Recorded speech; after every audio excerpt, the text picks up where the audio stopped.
Mr. Lowry was born into a middle-class home. His mother played the piano, sometimes apparently for the Halle, so very cultured.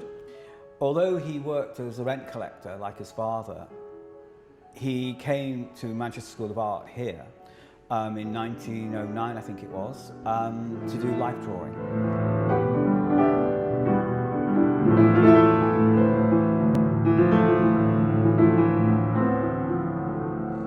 One of the important things about Mr. Lowry is obviously he's situated in Manchester at the end of the 19th century, coming into the 20th century. He sees the decline of the cotton industry.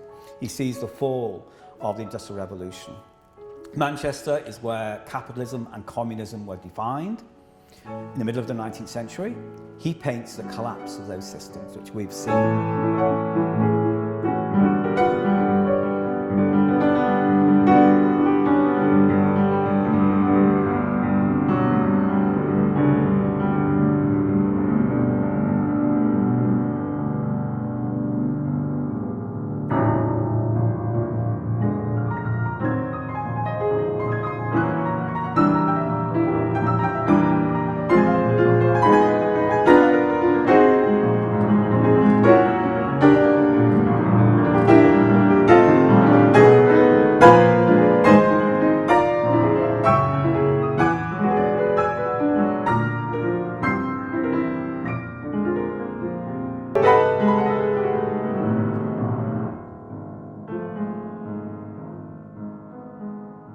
Lowry's paintings exude a feeling of loneliness, more exactly, our loneliness. He said, I wanted to paint myself into what absorbed me.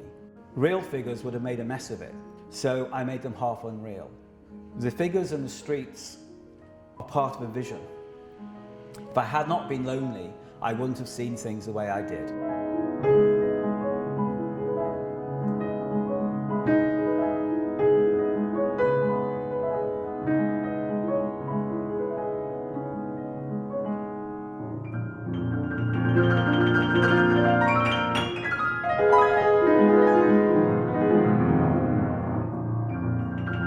He was a man who had lots and lots of friends, but he kept them all in separate compartments. So everybody thought that here was this old man with no friends, you know. In actual fact, Lowry was an incredibly sociable man. People would drop in on him at his house and he would either open the door to them or not. Sometimes he would play tricks on them of one kind or another. But if you saw Mr. Lowry walking down the street with a friend, you knew that you would not say hello to him. Everybody was in their separate compartments.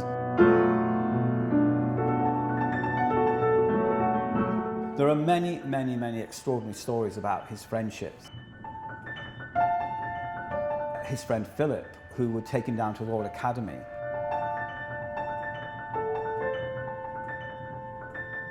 They would go around the Royal Academy and then he'd come back. And when they came back, Mr. Lowry said, which was your favourite painting? And Philip said, my favourite painting was the seascape that was at the Royal Academy. Oh, said Mr. Lowry, great. Every time Philip went to see him for the next 3 or 4 weeks, Mr. Lowry had a small painting to see on his fireplace and would ask him, is this as good as the one that's in the Royal Academy? And Philip would say, well, not quite, very beautiful, but not quite. And he'd say, oh, don't worry about it, I'll put a boat in it and I'll sell it, don't worry, don't worry. And you can tell this story for as long as you like. But one evening, the game is played, and at last, Mr. Lowry's painted a beautiful seascape that's as good as the one in the Lowry. And when he asks his friend, what about this one?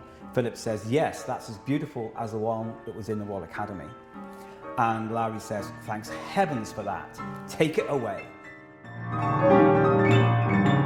Mr. Lowry was someone with a wicked sense of humour, very sociable, but his loneliness was an inner loneliness. So therefore, you get that detached feeling in his paintings. I think that's one of the reasons why his paintings are so strong, because people, I think all of us, are part of this world, part of the social community, but also feel very much separate from it.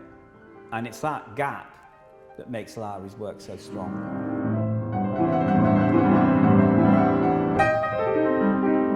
He's become so popular, he's so much seen as a Manchester artist, that has obviously coloured the understanding of his entire work. Not only that, his personality was so strong that has overshadowed his work as well. Bit by bit, they will fall away, and in the end, you will see the paintings on the wall of a gallery, and that is what you'll have. And he used to say, in the end, the works will tell. It's the work that counts.